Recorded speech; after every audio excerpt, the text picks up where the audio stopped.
ஒன்று நிச்சயம், சீமான் ஒரு மிகுந்த அரசியல்வாதி. பல வருடங்களாக அவர் தமிழக அரசியல் இருக்கிறார். அவர் சொன்னார், அவர் பேச்சு நானும் கேட்டேன். 4-5 பேர் போயிருந்தமான விஜய் நாங்க ஒரு கை பார்த்திருப்போம் சொன்னாரு. அவர் தோல்வியற்றது ஒரு பெரிய வருத்தத்தக்க விஷயமாகத்தான் நான் பார்க்கிறேன்.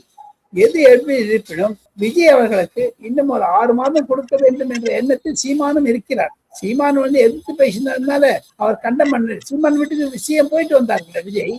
இதெல்லாம் ஒரு ஒருங்கிணைத்து பார்த்தீங்கன்னா அடுத்து வரக்கூடிய நாட்களில் தமிழகத்தில் தமிழ் வெற்றி கழகத்திற்கு எதிரான நிலைமையில் சீமான் உருவாகுவாரா, அதிமுக உருவாகுமா, திமுக உருவாகுமா என்ற கேள்வி கேட்பீர்கள். ஆனால் என்னை பொறுத்த மட்டும் இந்த ஸ்பிரிண்டர் கும்பலாம் போய் போய் போய் கடைசியில ஒரு புது சக்தி தான் வரும் தமிழகத்திற்கு. இன்னும் ஓரிரு வருடங்களில், இந்த வருடம் உங்களுக்கு பஞ்சாயத்து தேர்தல் நடக்க போகிறது.